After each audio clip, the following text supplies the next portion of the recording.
Again listen, हम एक topic पढ़ेंगे, उसका नाम है देयर। क्या नाम है? देयर। इसका प्रोनाउंसिएशन है देयर। देयर एक टॉपिक है। देयर में हम क्या करते हैं, ज्यादा हम इसका इस्तेमाल जो हमने सीखा है वो देयर का मीनिंग हमने सीखा है वहां। क्या सीखा है? वहां। और हम इसको किसके तौर पे जानते हैं? देयर को adverb, adverb parts of speech का एडवर्ब, और एडवर्ब में भी एडवर्ब ऑफ प्लेस के तौर पे जानते हैं। किसके तौर पे जानते हैं? एडवर्ब ऑफ प्लेस के तौर पे जानते हैं। यहां पर एडवर्ब ऑफ प्लेस का, यहां पे देयर का जो मीनिंग है वो देयर का मीनिंग है वहां। देयर का मीनिंग क्या है? वहां। और ये देयर किसको डिफाइन करेगा? देयर जो है यहां पे मॉडिफाई करता है, मॉडिफाइज अ वर्ब, एक वर्ब को मॉडिफाई करता है। और ये वर्ब को मॉडिफाई कैसे करता है? She went there. शी का मतलब है, वेंट का मतलब गई, और देयर का मतलब वहां। तो इस देयर ने जो है, देयर का मीनिंग आया वहां, और इस वहां ने किसको मॉडिफाई किया? वेंट को। शी के बारे में कुछ नहीं बताया, वेंट के बारे में बताया, गई कहां? वहां गई। That's why it is called adverb, and this adverb is called adverb of place. But we are not going to study this one here. मैंने कहा कि इसको जो है, इस बॉल को वहां फेंक दो, वहां फेंक दो, वहां। मैं कहूंगा throw this ball there, throw this ball there. इस देयर ने किसको बताया? थ्रो को, वर्ब को। इसलिए क्या है, ये है एक एडवर्ब ऑफ प्लेस। और यहां पर इसका मीनिंग क्या निकलता है? देयर का मीनिंग निकलता है वहां। और देयर जो है, देयर का मीनिंग क्या है? वहां। जो ऑपोजिट है किसका? हेयर का मतलब क्या? यहां। But we are not studying there like this here. हम यहां पर देयर को हम इस तरीके से नहीं पढ़ेंगे, हम देयर को पढ़ेंगे डमी के तौर पर। I told you about it. It एक डमी की तरह काम करता है, उसका कोई मीनिंग नहीं होता। उसी तरीके से कौन होगा? देयर होगा, और देयर का कोई मीनिंग नहीं होगा। हम देयर पढ़ेंगे क्या? देयर को पढ़ेंगे यहां पर नो मीनिंग। क्या? और जिसका कोई मीनिंग नहीं होता है, मोबाइल होता है, मोबाइल जो है वो दे दिया जाता है हाथ में कि हाँ ऐसे देखो ऐसा होगा। हम जब खरीदने जाते हैं तो वो आईफोन का में वो दे दिया गया, तो भाग ना जाए आईफोन लेके, तो वो क्या दे दिया? डमी दे दिया। तो डमी क्या है? डमी भाग के जाओ तो आईफोन का काम करेगा? नहीं करेगा। वो आईफोन की तरह है, but that is not working like iPhone, right? इसी तरीके से क्या होगा, ये देयर जो है वो देयर की तरह है, but it is not working like there. यहां पर देयर का जो इस्तेमाल है, देयर का मीनिंग कोई नहीं होगा। और देयर का जो हम इस्तेमाल करेंगे वो किसके तौर पे करेंगे? There as dummy. किसके तौर पे करेंगे? डमी के तौर पर, जो एक सब्जेक्ट का काम करेगा। डमी किसका काम करेगा? एक सब्जेक्ट का काम करेगा। और यहां पे हम सब्जेक्ट के तौर पे जब इसको पढ़ेंगे तो देयर जो है, देयर का जो इस्तेमाल है, देयर का इस्तेमाल होगा देयर। और देयर के बाद क्या आ सकता है? देयर के बाद इज आ सकता है, देयर के बाद आर आ सकता है, देयर के बाद वॉज आ सकता है, देयर के बाद वर आ सकता है, देयर के बाद विल बी आ सकता है, देयर के बाद और से भी कोई वर्ब की फर्स्ट फॉर्म में एसएस भी आता है। देयर के बाद जो है वो वर्ब की सेकंड फॉर्म आ सकती है। हम देयर के बाद बहुत सारी चीजों का इस्तेमाल कर सकते हैं। देयर इज, लेकिन देयर का यहां पर कोई भी मीनिंग नहीं होगा। देयर यहां पे काम किसकी तरह करेगा? सब्जेक्ट की तरह काम करेगा। ठीक है? तो देयर इज, यहां पे देयर जो है वो क्या है? देयर जो है वो, देयर का हम इस्तेमाल करते कब है? सबसे पहला क्वेश्चन आया कि व्हाई टू यूज देयर, या व्हाई टू यूज देयर। हम इस वाले देयर का इस्तेमाल क्यों करते हैं, हमें क्यों करना चाहिए, और हम कब करते हैं, कैसे करते हैं बेटा? तो सबसे पहली चीज क्या है कि जब हम क्या करें, जब यहां पर जो है वो सेंटेंस के अंदर टू सब्जेक्ट्स होते हैं। सेंटेंस के अंदर टू सब्जेक्ट्स। सब्जेक्ट्स का मतलब मेन वर्ड्स, दो मेन वर्ड्स होते हैं जिनके बारे में बात हो रही है। यानी कि दोनों क्या हो सकते हैं? दोनों नाउन्स हो सकते हैं। क्या हो सकते हैं? दोनों नाउन्स हो सकते हैं, या एक नाउन और एक प्रोनाउन हो सकता है। क्या होगा? एक नाउन या एक प्रोनाउन होगा। कब करते हैं? देखो, हमें सबसे पहले you are teaching someone and you are telling someone and how to tell that. कब करते हैं हम देयर का इस्तेमाल? तो देयर का इस्तेमाल तब करते हैं, if I have to answer this question then I will say that, कि जब किसी सेंटेंस के अंदर दो सब्जेक्ट्स हों, यानी कि किसी सेंटेंस के अंदर दो मेन वर्ड्स हों, दो ऐसी चीजें हों, वो दोनों नाउन्स हो सकते हैं या एक नाउन और एक प्रोनाउन हो सकता है। जब किसी सेंटेंस के अंदर दो क्या होते हैं? दो मेन वर्ड्स होते हैं, हम किसका इस्तेमाल करते हैं? देयर का इस्तेमाल करते हैं। ठीक है? और जब हम क्या करते हैं, जब एक, जैसे दो हो गए सब्जेक्ट्स, जैसे मैंने कहा कितने सब्जेक्ट्स होंगे, 2 सब्जेक्ट्स होंगे। मैंने कहा देखो 2 सब्जेक्ट्स, और यहां पर होगा क्या कि एक सब्जेक्ट, 1 सब्जेक्ट, और ये दूसरा अदर सब्जेक्ट। एक सब्जेक्ट क्या होगा, या तो प्रेजेंट होगा या एब्सेंट होगा। किसमें? In, on, at, near to, under the other subject. फिर से सुने, मैंने कहा देखो ये एक घर है, ये एक घर है, ये एक सेंटेंस हो गया, ये एक घर है, दिस इज अ हाउस। अब मैंने क्या किया, मैंने घर के, I am talking about these 3 Windows. किसकी बात कर रहा हूं मैं? 3 विंडोज की बात कर रहा हूं। मेरा सेंटेंस सुनो। उसके घर में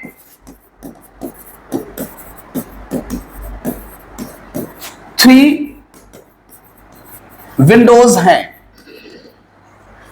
बताइए क्या? बहुत सिंपल से, तो उसके घर में 3 windows are there in his house. ये सेंटेंस सही नहीं है। कितना आसान था, 3 windows are in his house, गलत। अब मुझे कहना है कि उसके घर में 3 विंडोज हैं। क्या आपको, अब चलो नोट करते हैं, क्या आपको यहां पे 2 सब्जेक्ट्स दिखाई दे रहे हैं? बोलो कौन कौन से हैं 2 सब्जेक्ट्स? एक है उसका घर और एक है क्या? 3 विंडोज। तो सब्जेक्ट नंबर 1 और सब्जेक्ट नंबर 2। अब बताइए क्या एक सब्जेक्ट दूसरे सब्जेक्ट में या ऊपर या नीचे या बराबर में मौजूद है, प्रेजेंट या एब्सेंट है? ये वाला सब्जेक्ट जो है इस सब्जेक्ट के अंदर मौजूद है, तो यहां पे देयर का इस्तेमाल होगा।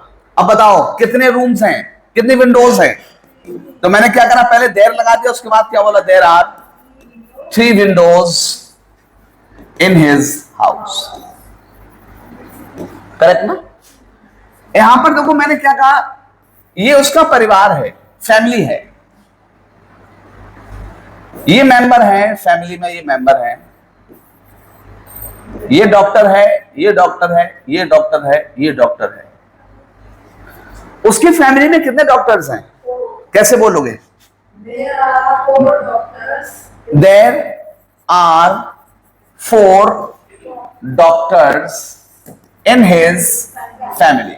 अच्छा, आप बताइए इंजीनियर कितने हैं उसके परिवार में, जल्दी से। तो क्या बोलोगे? There is no engineer in his family. Correct ना?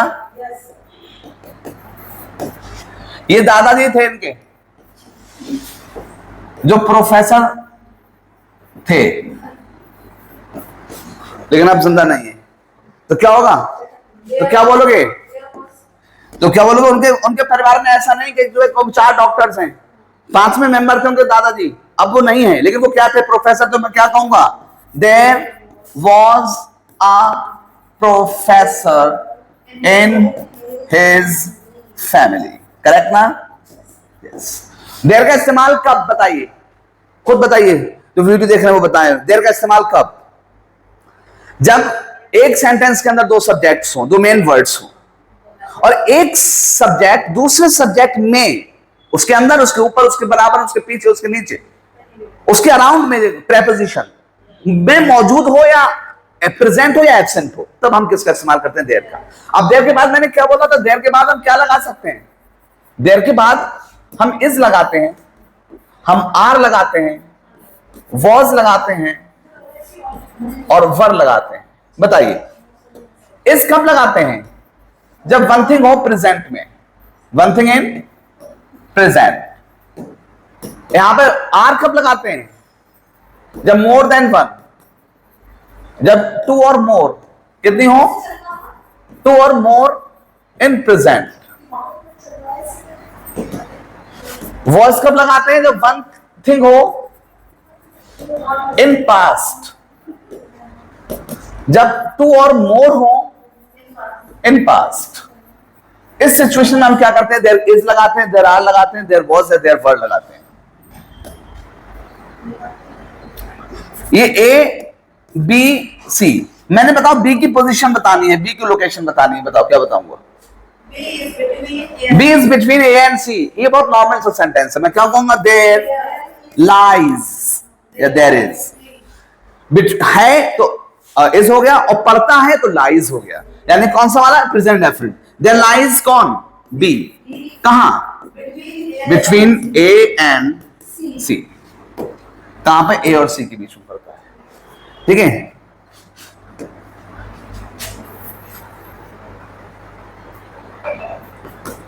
देयर हैपेंस, होता है, सच लाइक दिस, ऐसा ही कुछ होता है। There happens such like this.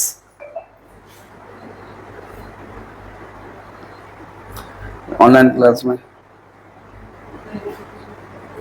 should I go on airplane mode? Just a minute. And here, yes, we are again. We are online. हाँ? Internet की connect, आज ऑनलाइन में इंटरनेट की कनेक्टिविटी जो है प्रॉब्लम दे रही है again and again. And I have open reconnect किया था तो भी सही था जी sir. Voice is clear, right? Okay, now then ठीक है। तो हम कहां पे करते हैं? देयर का यूज हम करते हैं, देयर का हम इस तरीके से यूज करते हैं। अच्छा, कुछ सेंटेंसेस है जो खूब सारे बोले जाते हैं। एक राजा था, जब मुझसे पहली बार किसी ने पूछा था, then I made this sentence like it. एक राजा था, एक किंग वाज। और ये बनाने के बाद मैंने फुल स्टॉप लगाकर बड़ा कॉन्फिडेंट फील किया, प्राउड फील किया कि मैंने बना दिया, कि मुझसे किसी ने बड़ा आसान सा क्वेश्चन पूछ लिया। ये घर वाले जो आने वाले जो अंकल वाले होते थे ना क्वेश्चन, ये वाले वो, तो मैंने बड़ा अच्छा फील किया कि आई made this sentence correct, but this was not correct sentence. Correct क्या नहीं था इसके अंदर? इसके अंदर करेक्ट ये नहीं था कि मैंने किस पे खत्म किया, ये सेंटेंस वाज पे। और ये क्या चीज है? एक अफर्मेटिव सेंटेंस। मैंने क्या बताया था? कभी कोई अफर्मेटिव, नेगेटिव या इंटेरोगेटिव सेंटेंस कभी वाज पर इज एम आर पे खत्म। तो इसका मतलब ये सेंटेंस कैसा हुआ? गलत हुआ। तो मुझे यहाँ पे सही करने के लिए क्या करना पड़ा? मैंने कहा यार ये अब कैसे बनेगा? मैंने कहा कि मैंने ना अब यहाँ पे और कुछ गुंजाइश है नहीं, कोई और वर्ड लगा दूं। अगर मैं राजू लगा दूंगा तो राजू आ जाएगा, फिर उसकी मीनिंग कैसे दूंगा? मैं अगर वह लगा दूं, ही लगा दूं, तो ही का मीनिंग वह निकला लड़के की। मैं शी लगा दूं तो नहीं हो सकता, शी नहीं हो सकती, है ना। तो मैंने यहाँ पे क्या किया? एक ऐसा वर्ड का इस्तेमाल किया जिसका जो है सब्जेक्ट की तरह तो आ गया, लेकिन उसका अपना कोई मीनिंग नहीं है। उसने कहा जाओ, मैं मीनिंग नहीं दे रहा, तुम सेंटेंस अपना कंप्लीट कर लो। तो क्या होगा? There was a king. बताइए, सेंटेंस सही है ना? एक टाइम, एक समय था, तो क्या बोलोगे? एक समय था तो क्या होगा? देयर वाज ए टाइम, ठीक है? Once upon a time, right? हम इस तरीके से बोल सकते हैं। देखो उधर मैंने कहा, देखो कौन है यहाँ पर? एक ग्रामर में ये सेंटेंस बहुत ज्यादा ये सेंटेंस आता है बहुत ज्यादा करेक्शन में। कौन है? कौन है दरवाजे पर? कौन है गेट पर? कौन है छत पर? कौन है रूम में? हम जब भी इस तरह के सेंटेंस बोलते हैं तो क्या बोलते हैं? Who is there? कौन है? मैंने कहा कोई है। अब देखो जरा गौर से, कोई है, क्या बोलोगे? कोई है। अगला कोई भी नहीं है। और ये हम रोज की बातों में रोज बोलते हैं। स्पीकिंग करने वाले बंदे, मैंने देखा कि जो people want to speak in English and they are speaking in English, और उनका क्या होता है कि एक वो होता है कि उन्होंने बोल दिया, सामने वाला समझ गया, उन्हें कोई मतलब नहीं, करेक्टर नहीं था, है ना। यहाँ पर जो करेक्टनेस है वो क्या है? कोई भी नहीं है। अगर मैंने यहाँ पे कहा देखो कोई भी नहीं है, मैंने कहा देखना कौन है, दरवाजे पे तुमने खोला, तुम्हें कौन दिखाई दिया? सीमा दिखाई दी। अब तुम सीमा को जानते हो, मैं सीमा को जानता हूं, तुम्हें ये बात पता है, मैं सीमा को जानता हूं। मैंने कहा देखना कौन है, दरवाजे पे कौन है। मैं कैसे बोलूंगा इंग्लिश में? Who is there? आप क्या कहोगे? सर सीमा है। क्योंकि सीमा आपने कैसे बोला? कॉन्फिडेंस के साथ सीमा बोला, क्योंकि आप क्लास के बच्चे, आप भी जानते हो, मैं भी जानता हूं। तो मैं क्या बोलूंगा? देयर इज सीमा। आप बोलोगे सर देयर इज सीमा। क्या बोलोगे? देयर इज सीमा। तो यहां पर आया क्या? कोई भी नहीं है। मैंने कहा सीमा है। और आपने कहा सर, आपने पूछा कि कौन? ये सीमा कौन? पाकिस्तान वाली निकली। आपने कहा कि कौन? सर आपने कहा सर कोई सीमा है। गलत आई, ठीक है? कोई सीमा है। कौन सी सीमा है? कोई सीमा है। करेक्ट ना? तो ये हमारी वाली सीमा थी, जो हमारी क्लास के स्टूडेंट है, जिसे तुम जानते हो, मैं जानता हूं। मैंने किसी ने नॉक किया दरवाजे में, मैंने तुम देखो सिचुएशन देखो क्रिएट करता हूं। किसी ने नॉक किया दरवाजे में, मैंने कहा कि सोनिया देखना कौन है। आपने कहा सर सीमा है। करेक्ट ना? तो सीमा क्यों बोला आपने? सीमा है क्योंकि आप और मैं दोनों जानते हैं सीमा को, और मैं ये भी जानता, आप जानते हो कि मैं जानता हूं सीमा को, ठीक है। अब आपने दरवाजा, किसी ने दरवाजा नॉक किया, मैंने देखना कौन है, आपने देखा और आपने पूछा कौन, उसने कहा मैं सीमा। आप नहीं जानती और आपको ये पता नहीं कि सर जानते हैं, उसको नहीं जानते हैं, तो क्या होगा? तो यहाँ पे आप कहोगे सर कोई सीमा है। होता है ना, हम बोलते हैं इस तरीके से। अब ग्रामर में कैसे पूछा जाता है ये क्वेश्चन देखो बेटा। यहां पर आया, हमें यहां पे आया तो कोई है कि इंग्लिश क्या होगी बेटा? There is someone. क्या होगा? There is someone. और कोई भी नहीं है तो क्या बोलोगे? देयर इज नन, यानी कि नो वन। और फिर आया बेटा सीमा है, तो आप क्या बोलोगे? There is Seema. नाउन है बेटा, नाउन से पहले ए एन नहीं लगता, प्रॉपर नाउन से पहले ए एन नहीं लगता ना, किसी नाम से पहले ए एन का इस्तेमाल नहीं कर सकते। There is Seema, correct. अब यहां पर जो आया तो सेंटेंस लिख के आता है, बताओ ये सेंटेंस सही है या गलत है? देयर इज ए सीमा, बताओ ये सेंटेंस गलत है सही है? क्यों है यहां पर ए क्यों आया? क्योंकि मैं यहां पर सीमा मेरे लिए कॉमन नाउन की तरह ट्रीट कर रही है। मेरे लिए सीमा जो है ना कॉमन नाउन है, प्रॉपर नाउन नहीं है। I don't know the exactly who the person is, that's why it is common noun for me, that's why I have used a Seema, और इसका मीनिंग हो गया कोई सीमा है, करेक्ट ना? फिर से देखो बेटा, मैंने कहा क्या है? क्या है तुम्हारे हाथ में? क्या है पॉकेट में? क्या है? बोलो, क्या बोलोगे? मैंने कहा कुछ है, कुछ है। और कहा कुछ भी नहीं है, कुछ भी नहीं है। अच्छा, कुछ है स्पेशल तुम्हारे लिए, कुछ है स्पेशल तुम्हारे लिए, बताइए। और कुछ भी नहीं है तो कैसे बोलोगे? क्या है तो क्या बोलोगे? What is there. क्या बोलोगे बेटा? What is there. अच्छा, कुछ है, क्या बोलोगे? देयर इज समथिंग, कुछ है। अच्छा, कुछ भी नहीं है तो क्या बोलोगे? देयर इज नथिंग, कुछ भी नहीं है। अच्छा, और कुछ है स्पेशल तुम्हारे लिए, there is something special for you, correct ना? तो देयर के बाद हम क्या कर सकते हैं? अब देयर के बाद जो यूज आता है, देयर के बाद बहुत बार इस तरीके का यूज आता है कि ये करेक्ट करने के लिए, there are your friend, there are your friend in the room, कमरे में तुम्हारा दोस्त है। बताओ ये सेंटेंस सही है गलत है? देयर आर योर फ्रेंड क्यों है गलत?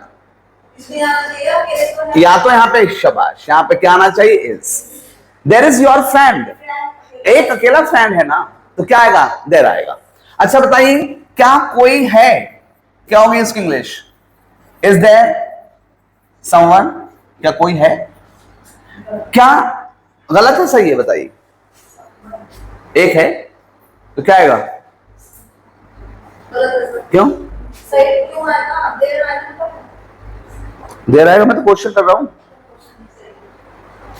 Is there someone? ठीक है, हमें कुछ और लगा। ये लगना गलत बात है।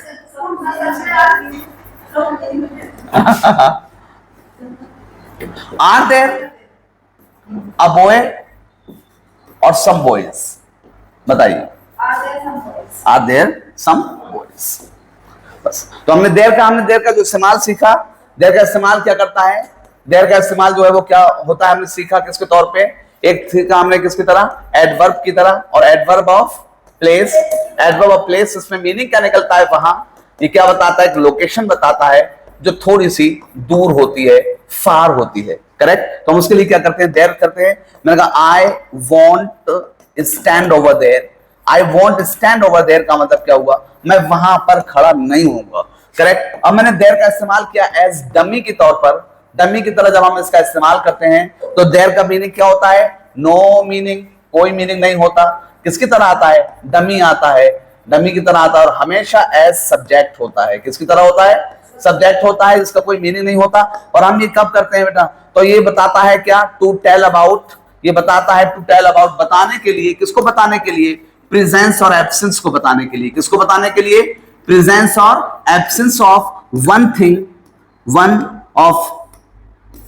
वन थिंग, पर्सन, किसी पर्सन, एक पर्सन की, एक चीज की, in, on, at, beneath, correct, the other thing. जब हम एक चीज की प्रेजेंस दूसरी चीज के रिस्पेक्ट में बताते हैं, देन हम किसका इस्तेमाल करते हैं? देयर का इस्तेमाल करते हैं। और देयर जो है, देयर एक सब्जेक्ट की तरह है, इसलिए देयर के बाद इज भी आएगा, आर भी आएगा, वॉज भी आएगा, वर भी आएगा, और बहुत सारी चीजें आएंगी। इज कब आएगा? जब वन चीज, ये आएगा जब मोर चीजें हो, मोर थिंग्स हो, one thing in past and more things in past. Okay, it is there.